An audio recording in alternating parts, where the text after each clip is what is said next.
1 minute before showtime, and Chris Garrett says, "Where's Doug?"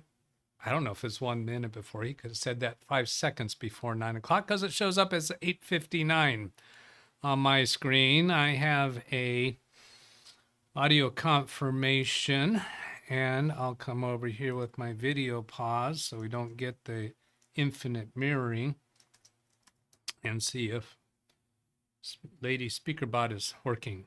Yes, affirmative. Nope, that wasn't Lady Speakerbot. Sorry, dude.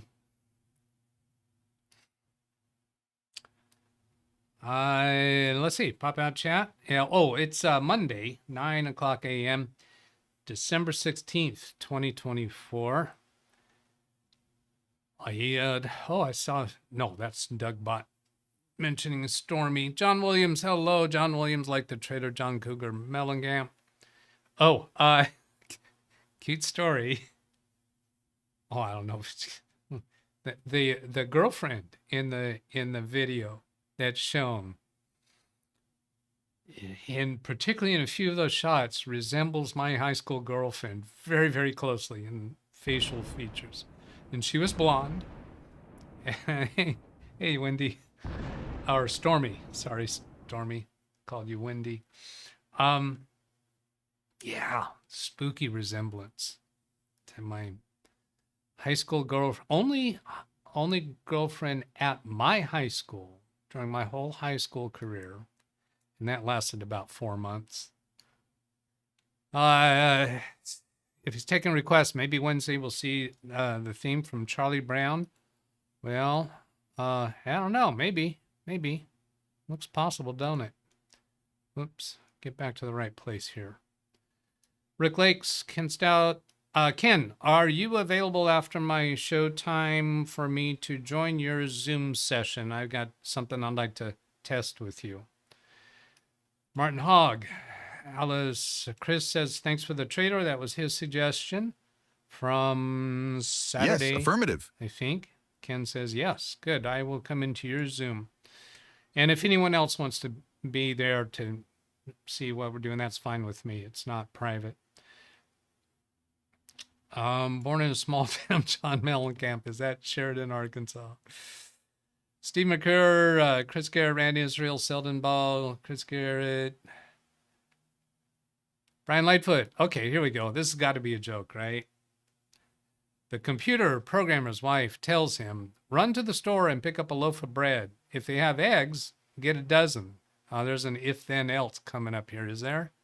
The programmer comes home with 12 loaves of bread. Oh, yeah, okay. Yep. Programming logic. Run to the store and pick up a loaf of bread. If they have eggs, that's the condition. Then on the true result, get a dozen. Get a dozen what? Well, bread. Because bread was the only thing he was told to pick up. He wasn't told to pick up eggs. Pick up a loaf of bread. If they have eggs at that store, then get a dozen loaves of bread. That's good. I like that. I think I nailed that one, Brian. It said waiting for, oh, yes. Oh, that's right. When that countdown timer, maybe some of you haven't noticed this, but I've noticed it. That countdown timer while you're waiting for the show to start, when it gets down to 1 minute left, then it switches to waiting for Doug. The countdown hasn't reached 0 yet. It does not count down to 0. It counts down to 1. There's an instance where a computer programmer decided we're going to count down to 1. We're not going to start with 0. The beginning won't be 0. It'll be 1. Read something about the girl. In fact, he has said that before, waiting for Doug. He just Read chat, notices please. that. You missed me again. Zvi, did I miss you? Sorry. So sorry. Oh, here is 1900. Hello. 1900. Oh, yeah, because he's in Israel, so I suppose it is 7 p.m. there. Alexa, what time is it in Israel? In Israel, it's 7:04 p.m. Yep, 7:04 p.m.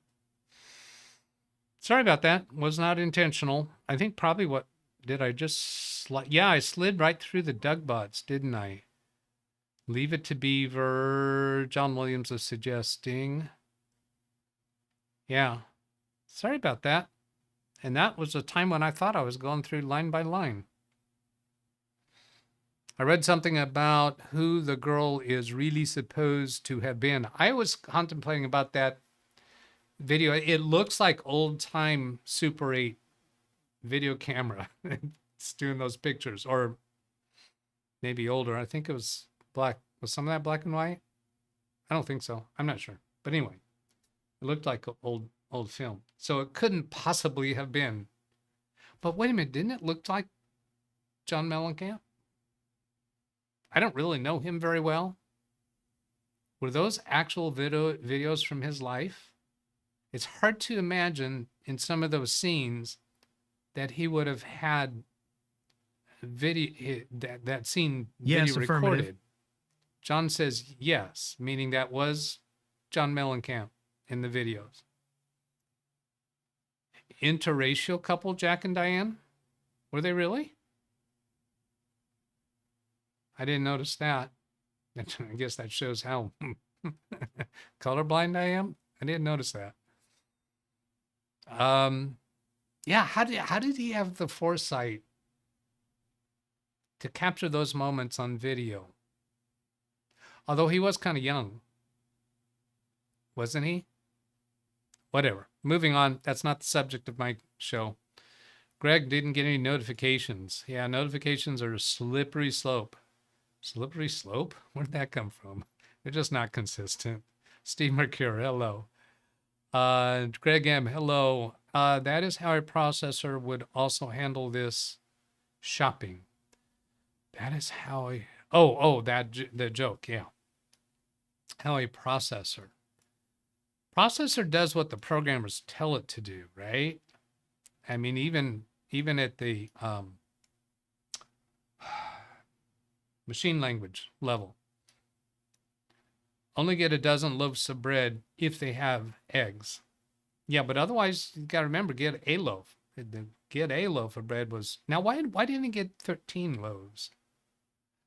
Run to the store, pick up a loaf of bread. If they have eggs, get a dozen. Yeah, the total would be dozen. So not 1 plus 12. Hello, Darren Gilholm.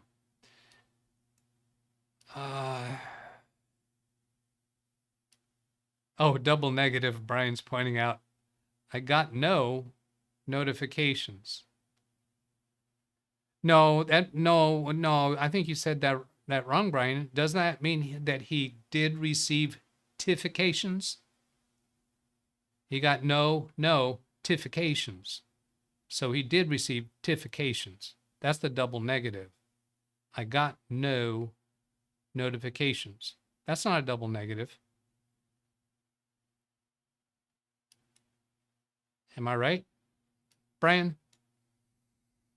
Hello, Steve Dodd.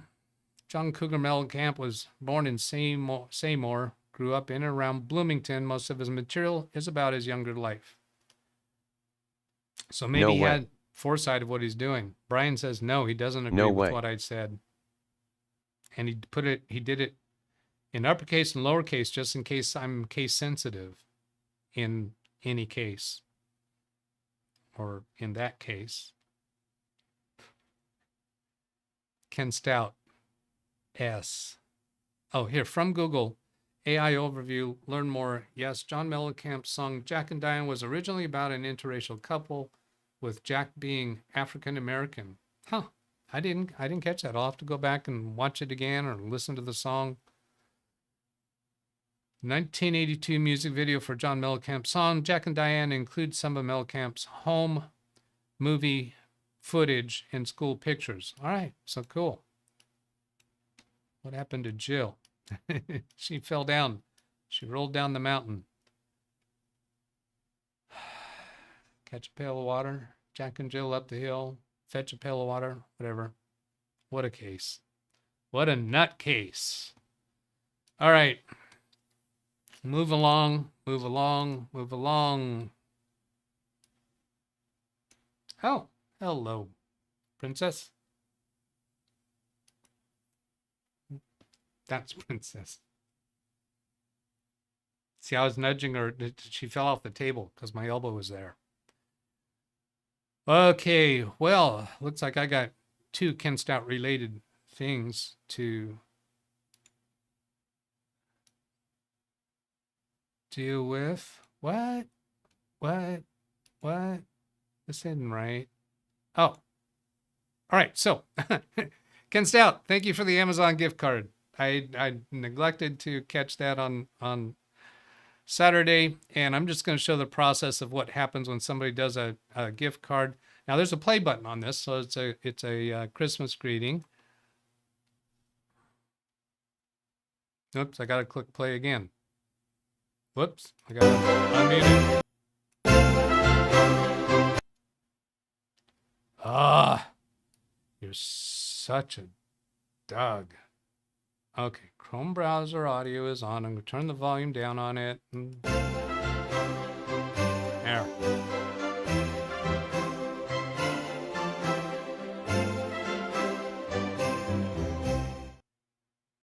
There. So easy peasy to actually apply it to the account. When this whole thing about Amazon gift cards first came up, I thought, oh man, I don't want to go having to type in a card number and all that. So I'm gonna click on that and show you where it goes to next. I'm pretty sure that that's clean where it goes to next, but I'm taking it off screen just in case. Yeah. $100 has been applied to your account, yada, yada, yada, so on, so forth, and then send. So then I can, it gives this a stock answer. Thank you for the Amazon gift card, and I'll send me a copy. So that's the way it works. And if you want to send a gift card, just go into your Amazon account, search gift cards. And the first one that shows here should be an Amazon gift card. You don't have to do the $50. When you come in here, you can choose the amount that you want to use, and you can send it to anybody's email address. Right in there, put in an email address. It doesn't have to be the email address that's associated with their Amazon account. And then what that means is anybody who receives that email or has access to click that link can actually apply it to their account. So be careful, nobody can knows their way into your email when that's there. So thank you, Ken Stout. Now there's something else. Oh, good grief. Company on. Oh, Ken sent me a video about the dark mode issue, and I did a little more checking around on that, and I'm going to demonstrate it. So let's see if I come over here, for instance, to one of Carrie Hulsman's videos. The subject that's going on, I have a little bit more development to add to this, but not really a solution other than the extensions that are available, is when you type a comment on a video, it in normal mode, it shows up like that. If you go up to your profile icon in the upper right corner, go change to a dark theme. I guess I should speak that out slower. Come down here to where it says appearance. And right now it's using device theme, meaning whatever theme my computer is set for, it's using that. Although if you set your computer for dark theme, I don't think that carries over into YouTube. I think YouTube does its own thing. But it says well, I'm not sure about testing that one. But anyway, you change the dark theme. I'll pause the video, come down to comments, and you don't see the comment showing up. Now it is barely visible. It's a slightly different black for those letters. If you press Control A to select the entire line, you can see it, because when it highlights it, it changes it. Now, if you press any characters, they're going to replace what was there with the new characters.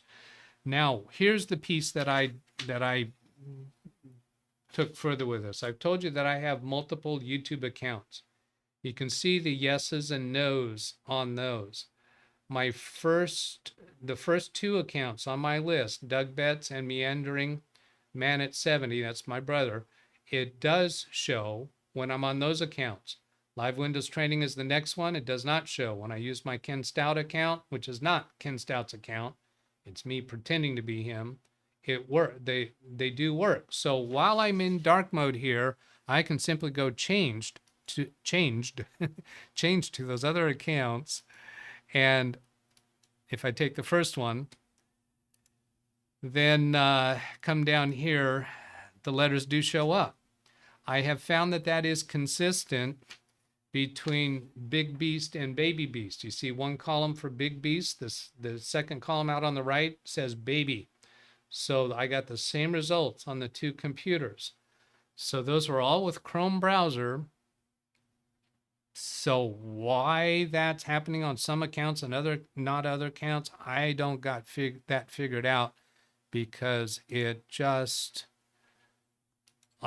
is not making sense. However, because when you go into extensions for your browser, manage extensions, I clicked on extensions up here. If you don't have that icon there, then you go over to the three-dot menu and go to extensions, and then go to manage extensions, or just straight to visit Chrome Web Store, because that's what we're trying to get to.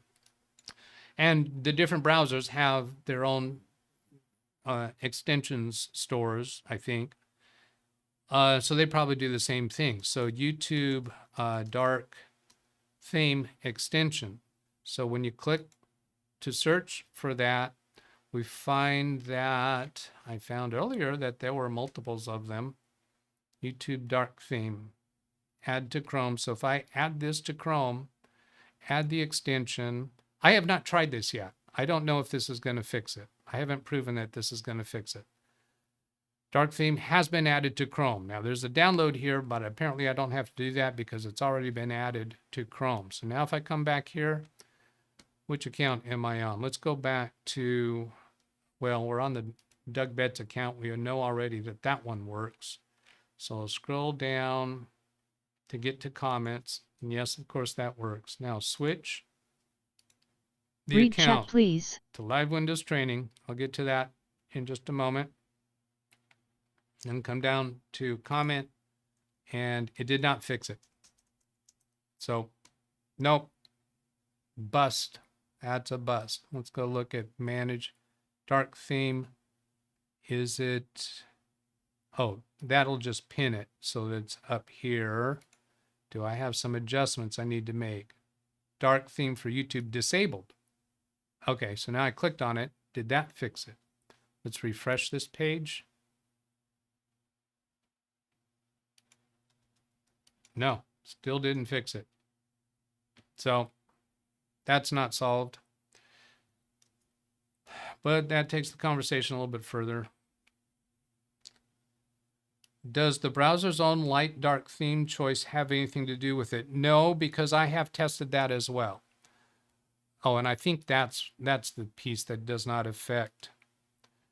We're in dark mode now and it's not working. So I did test this on the browser dark theme. Where is that at? Looking over those, I don't see it there. And in settings, if I search for dark mode, device, dark. Okay, so that changes the browser to dark, and I'm seeing dark mode in the settings screen of Chrome. This is not YouTube that we're looking at right now. So now if I come back here, refresh this page, and then, nope, it's still not showing. If I go cycle this back to device theme, because then you've also got to ask the question, how about the dark theme for the computer? Will that make a difference? Well, I did test that also, and it did not make a difference. So I'm not going to go through all of those gyrations. Let's see, change this to dark, and I think we're still on Live Windows Training, and it did not make a difference. So you have to turn off YouTube dark theme then in YouTube settings. I just did that. So I think he was thinking the same way I was thinking. Doug, a wee suggestion for showing fixing computers without having to blur user data. Maybe use a spare laptop and deliberately make various faults to fix to demo. The problem with that, Martin, that's what everybody else does. They simulate problems and not showing real problems. And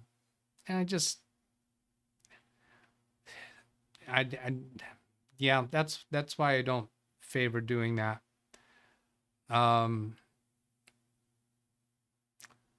Use a spare laptop. Oh, I got plenty of spare computers. And that also takes more time to set up, to prepare. And I'm trying to figure out ways to do things without them taking more time to do. Long discussion on Reddit about this YouTube problem. Okay, so I'm going to leave that now because other people are working on that issue and it's probably not solved yet. Moving on to my next. Let's see, that was those extensions. Okay, so then come to channel comments. Chris Garrett, from Saturday's show, I've already had a conversation with him on Ken Stout's show about this, but for the rest of yous, Doug, I cannot figure out why the case is the same as the XPS 8930. When the 8940 came out, they had a new case, unless I missed something, and a few models 8940 had the 8930.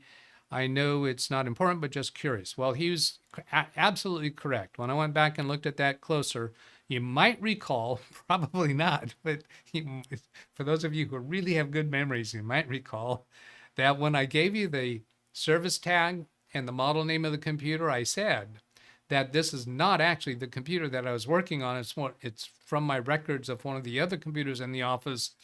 And I said that we had bought all those computers at the same time. That is not true. Bang! Lie, incorrect, wrong. The owner of the business, we had bought his computer before the others, and it was actually the 8930 model. So when Chris recognized the 8930 case, he was absolutely correct. That's what it was. Now that was actually in the 8940s for the rest of the office. That was in October of 2020. And the time period when that killer app or killer network card, whatever to call it, it had changed hands. It got bought out by one company from another company. I don't quite remember which the companies were. Don't care. But I think there perhaps were some changes made in that driver for the network adapter. And maybe the 8940 computers will never encounter this problem. Maybe they're using the killer software, maybe not. My understanding from the research that I did is that that killer application has been killed.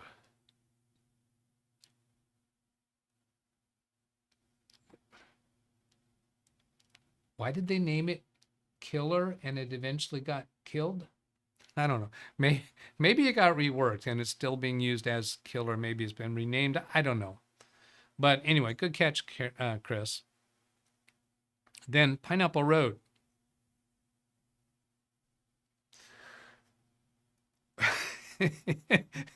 Zippy Manor, can we trust you in the future if this is the way you operate, giving us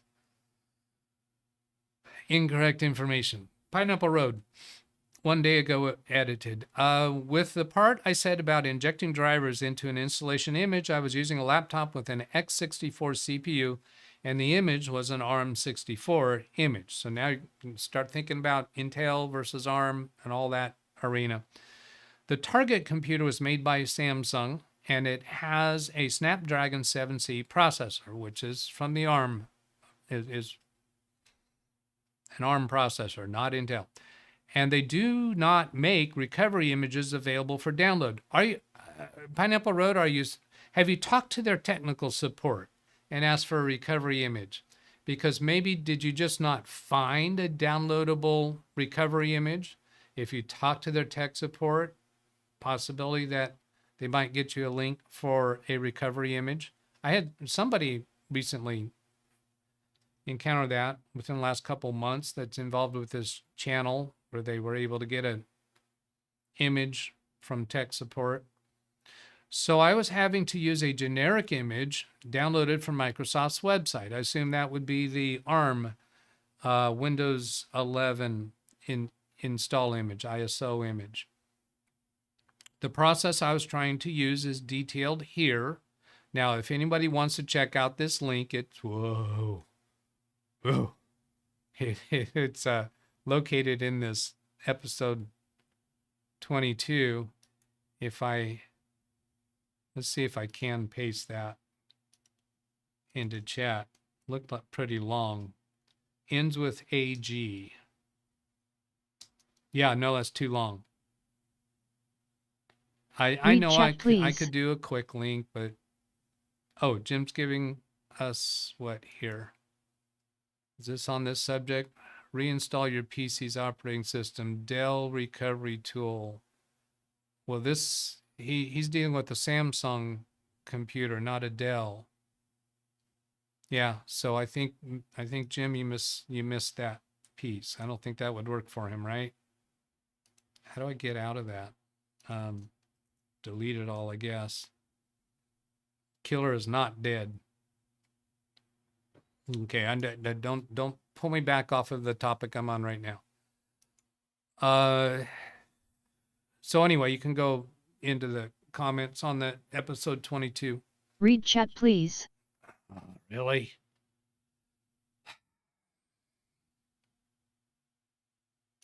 This one? Add remove driver packages. Yeah. That's what he's using. And I can show that by just clicking here and showing that it is this. So there, ending Windows 11. Yeah, that's the same one, right? Yeah, that's what he was using. Okay, thank you for that. And then continuing. So I'm aware of this process. I don't know that I've ever used it, but I'm aware of it, and basically the concept. Injecting a driver into an offline image. If anyone is wondering why I did not just use the generic image as is, I tried that. Now the generic image as is, I'm assuming that, yeah, that would be the Microsoft Windows 11 ARM image. I tried that, but the keyboard, trackpad, and USB ports were all dead when the image booted. Now, I have had that experience of the trackpad and mouse and keyboard being dead on a laptop where I installed from a Microsoft ISO, but I did not experience the USB ports dead. So I was able to connect a keyboard and mouse to the computer and was able to interact with it that way. And what I did in that case is I had exported all the drivers from that computer up and running on Windows 11, exported the drivers. So when I got to the point in the installation of Windows 11, I used inject drivers or add drivers or something like that, load drivers. And it was very difficult because when you export drivers, it exports all the drivers. And I didn't know which drivers were needed. Now I was actually needing them for the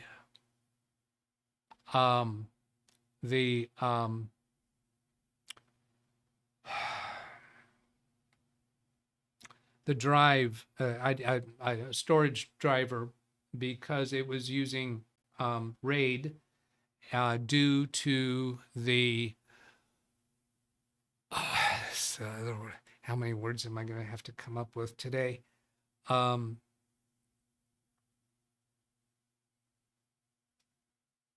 one that reminds me of a fuel. It's using that extra chip for buffering or caching drive. Somebody's going to give it to me in chat. I've almost got it. I can see the word. Optane. Yes, ran to the rescue again. Yeah, so when I did a fresh install with a computer that was using RAID and Optane, I had to add drivers for that. But then for the keyboard and mouse, I didn't bother with that. I just went ahead and finished the install. And then Windows Update took care of those drivers. So now one point there is USB ports were dead, were you trying to use a wireless keyboard dongle, a keyboard mouse dongle? I would suggest wired. And if you have USB 2.0 ports on the computer, which on that computer I kind of suspect it might not, you would want to put wired keyboard and mouse into USB 2 ports to get the most likely function. So the computer got stuck on load drivers prompt. Load drivers, that's what the prompt is called. After I had successfully completed driver injection, I reinstalled Windows on the target computer, which was the ARM computer. Using the image that I created, I didn't bother creating an ISO image using the WIM files that I injected the drivers into, as I just needed it to be UEFI bootable from the USB drive.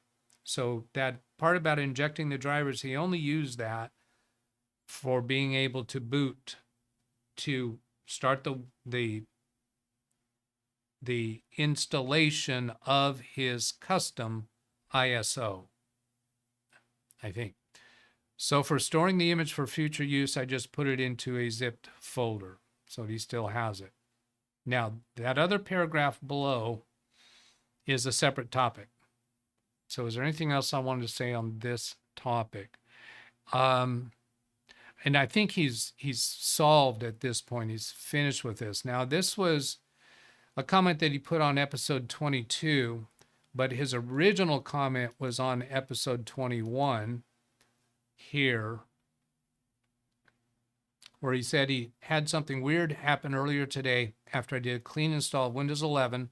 I did a clean install as I ended up with files that I could not delete at all following an attempt to inject drivers into a Windows installation image. Now that part has been resolved.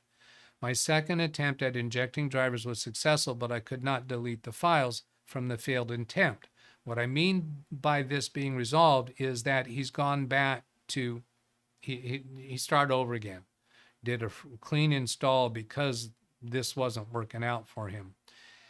After the installation was finished, I went into Windows Update and installed all of the available updates. And once it was at the point where it was waiting to restart, I clicked restart. Updates appeared to install as normal, but when it reached the desktop, for whatever reason, it restarted again without any user input. Any idea why it might have done that? Now, I responded to that, I believe it was on Saturday towards the beginning of the show. Now, this is what he comments further on in that next paragraph on the next day's comment. I had looked in Event Viewer, but also update history, but I can't seem to find anything to suggest why I did it. So I do have an idea, something to add to this. Now, this other paragraph that he added on the episode 22, it's not going to let me scroll down there very well, is it? Zoom in there. There. The automatic restart that happened on the x64 laptop, that's an Intel laptop. So he's got two different laptops he's dealing with. One is that Samsung ARM laptop, and one is an Intel x64 laptop.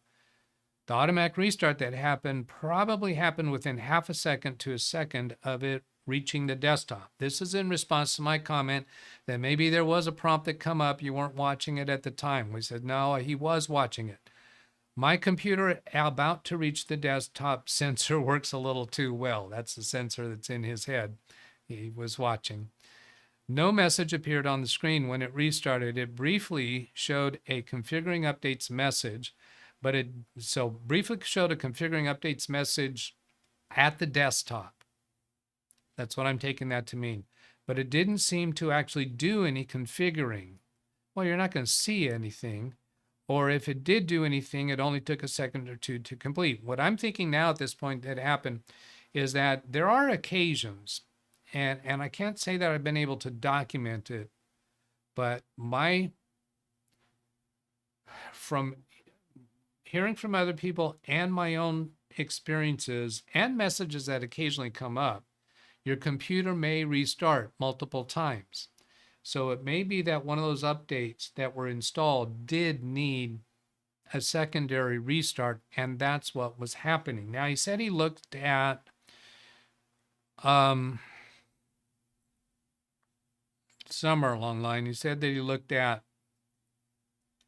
event viewer.